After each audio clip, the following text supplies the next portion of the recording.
The prairie wore the color of old fire that evening. The sun was low, heavy, and red as blood spilled on dry earth, slipping slow behind the broken hills. A wind moved gently, but it carried the weight of centuries, curling dust into little storms that danced and vanished before they found breath. In that long silence between day and night, the sound came first. A groaning wheel, the rhythm of hooves, yet not the clatter of a team, only the stubborn pound of one. Each strike echoed against the empty plain, steady, ragged, refusing surrender. Out of the shimmer of heat and dust, the shape revealed itself. A wagon, a heavy one, too large for a single beast. Its body leaned under the burden, axles crying in protest. And pulling it, one horse, vast and powerful, muscles rippling under sweat-darkened hide. Its flanks trembled. Its head hung low, yet it pulled on, as though the whole of heaven had lashed its heart to that wagon. The farmer saw it from his fence line. He was not a man of quick steps anymore. His bones carried years like stones in a sack. His hair had gone the color of the ashes that fall after prairie fire. Yet his eyes, though tired, though dim, still held the soft brightness of a soul that remembered gentleness, even in a land where gentleness died early. He leaned against the fence post and watched.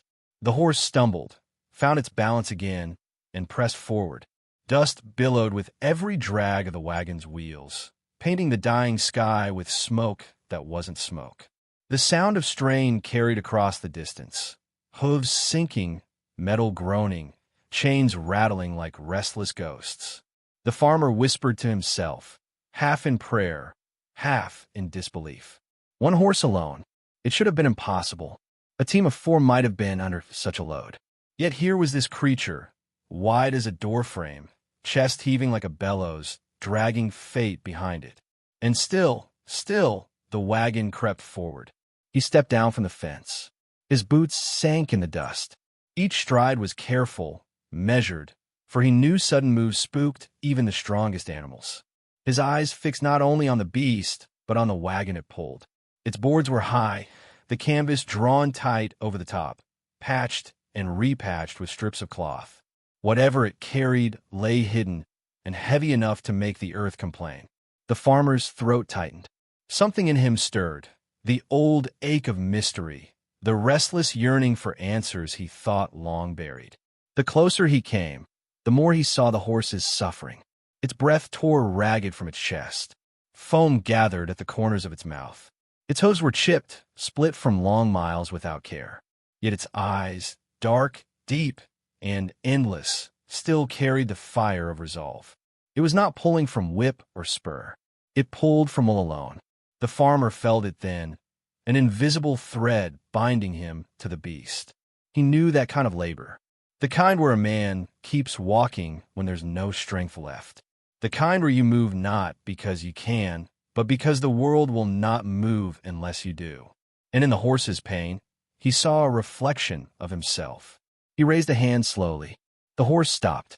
Dust swirled around them, a storm caught in stillness. The farmer stepped closer, murmuring the kind of words that are less words than rhythm. Sounds meant for calming, not for meaning. The horse's ears flicked back, then forward. Its chest rose, fell. Then, with a slow surrender, it lowered its head toward him. The farmer laid his palm against the hot, quivering hide. The skin twitched beneath his touch, but the animal did not move away. He let his hand rest there, a silent promise. Behind them, the wagon loomed. Its wheels sunk into ruts deep as graves. Its canvas rippled with the breath of the evening wind.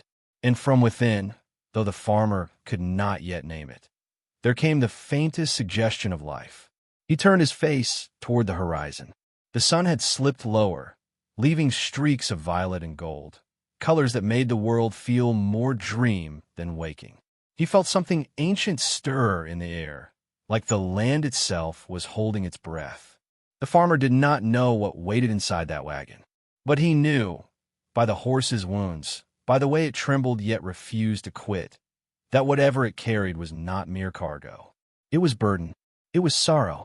It was something that no man should carry alone. And so he spoke softly, as one might to kin long lost. "Easy now, friend. You ain't alone no more."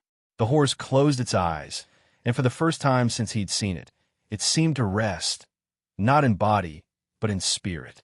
The wagon groaned, shifting as though it heard too, and the prairie, wide and endless, fell silent, save for the whisper of wind and the heartbeat of something greater waiting in the dark.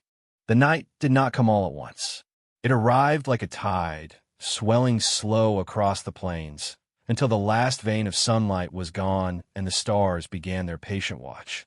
The farmer stood by the wagon, his hands still resting on the giant horse's neck. The animal's sides heaved, each breath like bellows feeding a dying fire. Its strength had not abandoned it, but he could see that strength burning itself away. The wagon stood rooted in the dirt, wheels sunken deep, as though the earth itself wished to keep its secret. He whispered again to the horse, his words drifting like smoke. "Steady now, steady." Then he gripped the handle of the shaft, the heavy wooden bar that ran from the wagon's frame.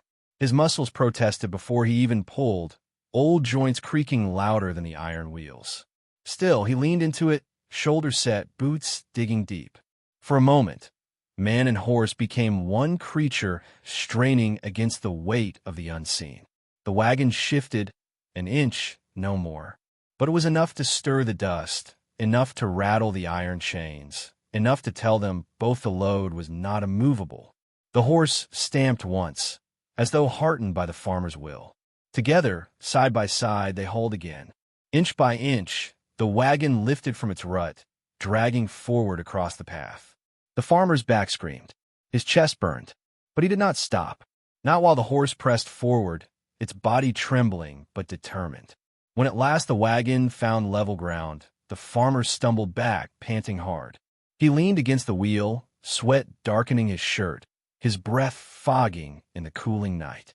The horse stood above him, head bowed, breath rolling like thunder, yet proud in its stance. They had moved the weight together, and in that struggle, something unspoken had been shared. The road to town wound ahead like a pale scar across the prairie. By moonlight, the wagon creaked along, horse and man guiding it step by step. They came to the edge of a settlement, a scattering of houses huddled against the vastness, their lanterns glowing dim as fallen stars. It did not take long for eyes to find them. A man hauling a wagon with a horse that should not have been able to. A beast far too large, far too weary, pulling alone. A farmer no one had seen in months, leaning his weight into mystery.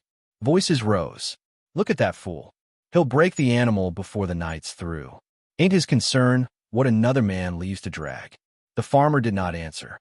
He kept his gaze ahead, shoulders bent, steps steady. Their words stung, not for their cruelty, but because he knew them well. That world of indifference, where burdens were laughed at instead of lifted. Yet not all voices were cruel. An old widow, shawl wrapped tight against the night, stepped forward with a pail of water. Her hands shook as she offered it, but her eyes softened at the sight of the horse. She whispered to the farmer, her voice like dry leaves stirring. "The strong ones break too, if they ain't cared for." The farmer took the pail, lowered it for the horse. The animal drank deep, each swallow loud in the quiet street. When it lifted its head again, moonlight dripped from its muzzle like silver. The widow's gaze lingered on the wagon. Strange thing, to pull something so heavy, so covered. "What's inside, do you reckon?" The farmer's chest tightened. He had wondered the same since the moment he laid eyes on it. But the thought of answering, that was something he was not ready for. Not yet. He only bowed his head in thanks and pressed on. When they left the settlement behind, the night grew colder, the silence deeper. Crickets sang low in the grass, and the wagon's wheels clattered like bones. The farmer's thoughts wandered where he did not wish them to. Back to the homestead he once kept, a wife's laughter that had filled its walls, the small feet of a child chasing fireflies in summer dusk. That was years ago, before the sickness came like a thief in the dark, taking one, then both. Before the house fell silent, and the land grew wild again, swallowing his crops as easily as it swallowed his hope. He had buried more than bodies. He had buried the man he once was. Now, walking beside this horse, dragging this wagon, he felt that old ache rising, the ache of remembering what it meant to care for something that needed him. The weight of the wagon pressed not only into the ground, but into his heart. Whatever lay inside was more than wood and iron. It was sorrow made solid, grief given shape. He could feel it in the way the horse trembled, in the way the wheels moaned, in the way the very air seemed to bend around it. He paused by a stream, letting the horse drink again. As the animal lowered its head, the farmer thought he heard something. Faint, so faint it might have been the creek itself or the whisper of grass in the wind. But no, it was a sound from within the wagon, a shift of weight, a muffled breath, perhaps even a small cry, sharp and fragile, before silence reclaimed it. The farmer stood still, heart pounding against his ribs. His eyes turned toward the covered back of the wagon. What burden is this that a horse would drag alone? The canvas rippled with the night wind. For an instant, he thought he saw it move in answer, not from wind, but from life inside. He stepped closer, hand half reaching for the flap. But something in him held back. A fear, yes, but not of what might be revealed. A fear of reopening the wounds he had spent years sealing shut. The horse raised its head from the stream, water dripping from its mouth, and stared at him with those endless dark eyes. Eyes that seemed to say, "You must look when the time comes." The farmer lowered his hand, turned back to the road. The time was not yet. So the wagon creaked onward, the prairie carrying them deeper into night, burden and mystery trailing behind like a shadow that would not leave. And though he did not yet know it, the farmer was no longer walking alone. The prairie grew quieter as dawn crept near. A thin band of pale light stretched across the horizon, as if heaven itself was peeling back the night with cautious fingers. The farmer and the horse had walked for hours, each step a pact of endurance. The wagon followed behind, a reluctant shadow groaning with every rut and stone. The farmer's body ached, his hands blistered from pulling, but it was not the strain of his flesh that weighed heaviest. It was the sound. That faint noise he had heard by the stream would not leave his mind. It haunted the silence like a ghost that wanted to be named. Sometimes he convinced himself it was nothing, a trick of tired ears. Other times, when the wind shifted just so, he swore he heard it again, the fragile echo of life. By the time the sky blushed with morning, he could no longer endure the not knowing. He halted the horse on a stretch of flat ground, where the wagon's wheels no longer threatened to sink. His breath fogged in the chill air. Slowly, reverently, he walked to the back of the wagon. The canvas was stiff, patched in places where time had gnawed holes. His hand hovered over it as if it were sacred cloth. He had not prayed in years, but his heart moved like a prayer now, each beat asking for courage. He pulled the flap aside. At first he saw only shadow, shapes curled into themselves. But as the light crept in, the truth revealed itself. A girl, no older than a mother might be in her first bloom of years, her face pale with hunger, eyes sunken from sleepless nights.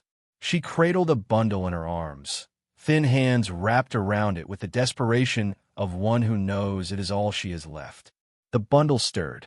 The faint cry pierced the silence once more, softer than a bird, yet sharp enough to split his heart wide open. A child. The farmer staggered back, as if struck.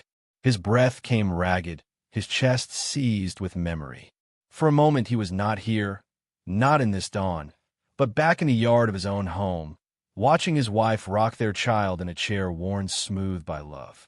The sound was the same, that small, trembling cry, the call of life too fragile to stand alone. His knees buckled. He found himself kneeling in the dust, hands pressed to the earth as though anchoring himself to the world. Tears burned his eyes, unbidden, unstoppable. The girl inside the wagon shifted, pulling the child closer, her own eyes wary and afraid. She had no words, only the look of someone hunted, someone clinging to the edge of hope. The horse stamped once, drawing the farmer back to himself. He wiped his face with a shaking hand, then rose slowly, palms open, as if approaching a skittish animal. "It's all right," he murmured, his voice broken but gentle. "You're safe." The girl did not answer. But she did not shrink back either. Her gaze flicked to the horse, then to the farmer, and something softened, just enough to let silence breathe between them. The farmer reached for his canteen, holding it out. The girl hesitated, then took it with trembling fingers. She drank, then tipped a few drops onto the child's lips. The baby squirmed weakly, then stilled again, wrapped once more in the cocoon of her arms. He stood there, watching, the ache in his chest heavier than any wagon. He did not ask who she was, nor why she was here. Not yet. Questions could wait. What mattered was what he already knew. No treasure lay in that wagon. No gold, no grain, no cargo worth coin. Only life, fragile and breaking, carried across the prairie by a horse too loyal to leave them behind. The farmer placed a hand on the wagon's frame, wood rough beneath his palm. He bowed his head, not to the girl, not to the child, but to the beast who had carried them when the world would not. You kept them alive, he whispered to the horse. Alone. The horse's eyes met his. Dark, unending, filled with the kind of truth only creatures know. In that gaze, the farmer read devotion. Sacrifice. The kind of love men often fail to hold. The girl shifted again, voice barely audible. Her words cracked like dry branches. Please don't let them take us back. The farmer's breath caught. Back. That single word was a key that unlocked more fear than 100 stories.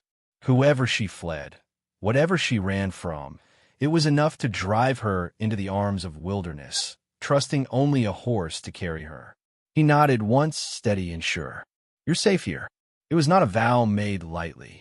He knew the weight of promises, how they chained a man. But he also knew the cost of silence, of turning away. And he could not, would not, add his name to the list of those who had abandoned her. The day stretched onward, and with it came labor. He helped her down from the wagon, her legs unsteady after too long confined. She leaned against him without meaning to, light as a reed, and he guided her toward the shade of an old oak by the stream. The child whimpered in her arms, a thin sound that threaded through the morning like smoke. The farmer found what little food he had stored in his pack. He broke bread into pieces, small enough for the girl to swallow, though she ate with hesitation, as though ashamed of her hunger. He looked away, giving her the dignity of silence. When at last she slept beneath the tree, the child nestled against her chest, the farmer sat nearby. The horse grazed quietly, yet its body remained turned toward them, guarding still. He studied them in that hush, the girl, the child, the beast. A strange, broken family stitched together by suffering. And he realized with a hollow ache that in them he saw what he had lost, what he had thought buried forever.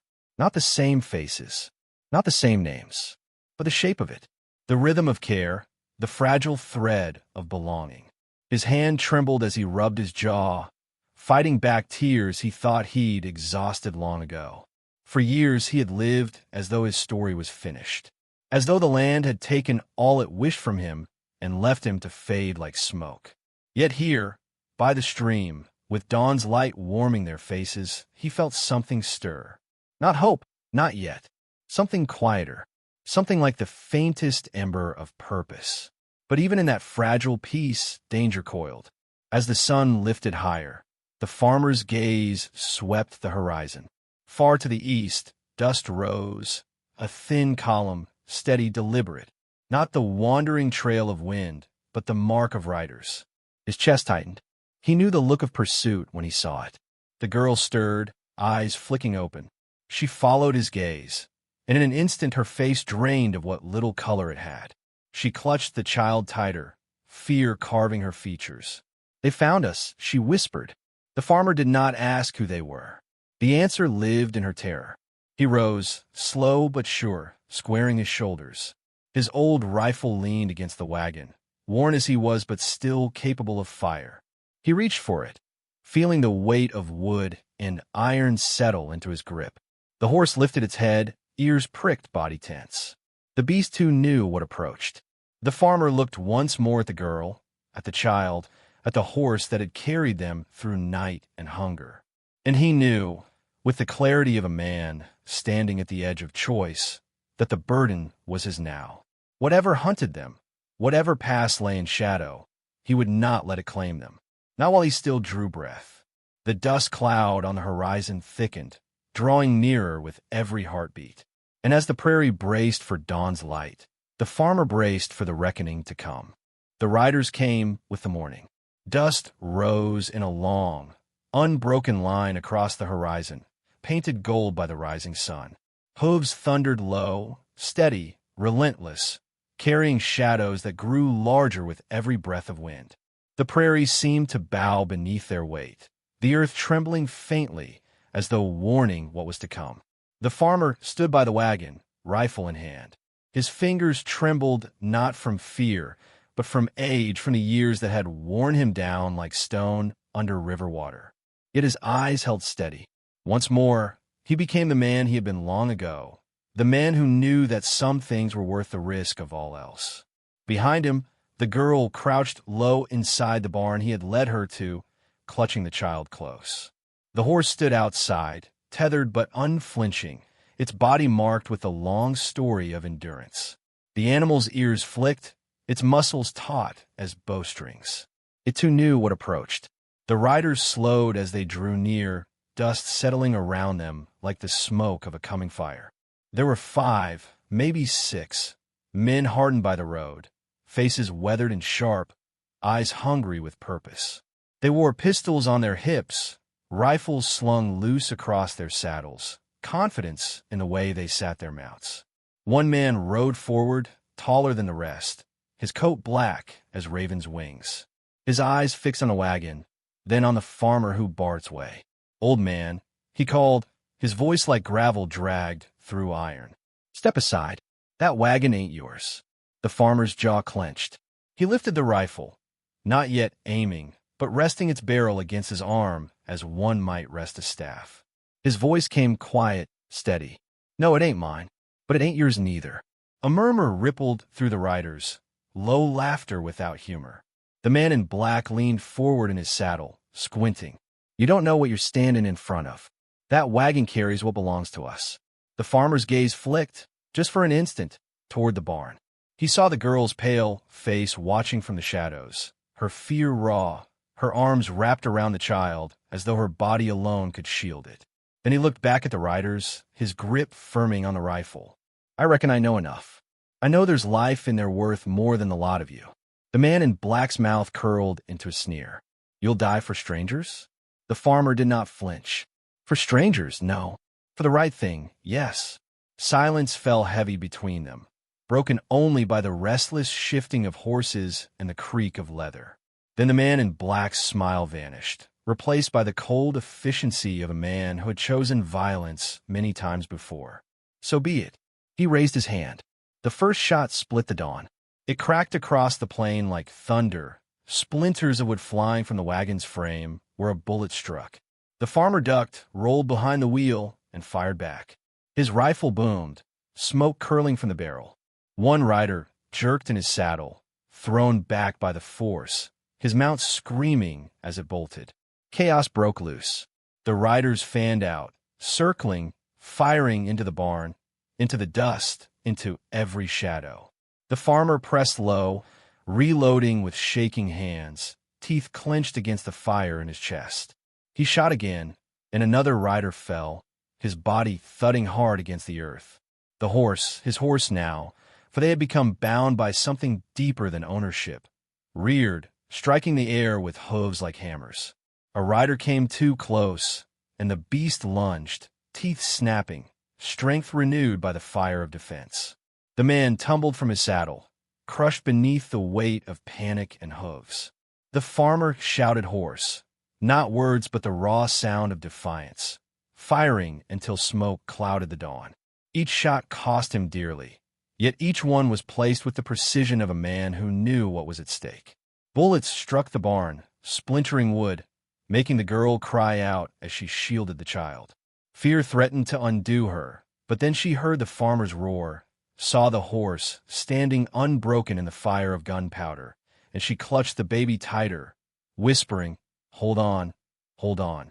At last the field grew still. 2 riders fled, their courage spent, vanishing into the far hills. Two lay broken in the dirt, never to rise again.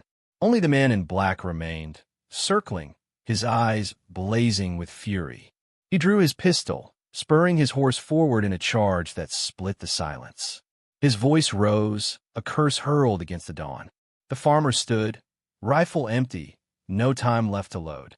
He faced the rider head-on, his boots planted in the dust, his heart steady as stone. The horse beside him, battered and bleeding, moved forward too, shoulder to shoulder with the man it had chosen. The rider fired once, twice, bullets singing past. But the great horse surged, ramming the man's mount with a force that sent both beasts crashing into the dust. The black-coated rider fell, pistol tumbling from his grasp, his body striking the earth with a sound that ended the fight. The farmer staggered forward, rifle raised high like a staff. He stood over the man, chest heaving, dust swirling around them both. For a moment, silence hung heavy, the choice clear before him. The man in black spat blood, glaring up with hatred sharp as knives. "Finish it, old fool." The farmer's hands trembled. His breath came ragged. Then he lowered the rifle, voice quiet, heavy with all the weight of years. "No, your kind finishes nothing. You only break." He stepped back. The man in black scrambled to his feet, fear flashing for the first time in his eyes. He staggered to his wounded horse, mounted clumsily, and fled into the distance, dust swallowing him whole. The prairie fell silent again. The farmer turned. The girl stood in the barn's doorway, child in her arms, tears streaking her dirt-stained cheeks. Her lips parted, but no words came. Instead, she simply looked at him, as though seeing something she had not believed still existed. Safety, decency, a man who chose to stand. The great horse limped back toward them, sides heaving, eyes weary but proud. The farmer laid his hand against its neck, whispering soft thanks that caught in his throat. Together, they walked into the barn, into the hush of morning light streaming through broken boards. The girl's voice finally found strength. Why did you help us?" The farmer looked at her, at the child who stirred in her arms, at the horse who had carried them both across sorrow's long miles. He swallowed hard, voice low, "Because I remember what it is to lose. And I reckon I remember what it is to love." The girl's tears fell freely then, not of fear but of release. Later, as the sun climbed high, the four of them, man, girl, child, horse, stood together in the open field. The wagon was broken, but it no longer mattered. Its weight had been carried, its secret revealed. They were no longer bound by the burden of wood and iron. They were bound by something greater. The farmer lifted the child once, just once, into his arms. The baby's tiny hand curled around his finger, soft and sure.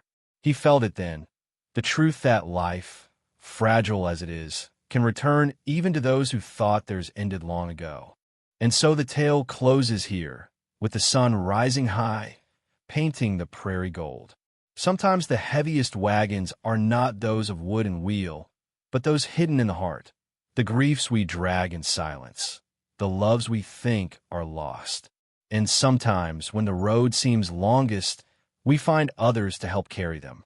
The farmer found it in a girl and her child. The girl found it in a horse that would not abandon her. And perhaps, dear listener, you'll find it too, wherever you are on whatever road you walk.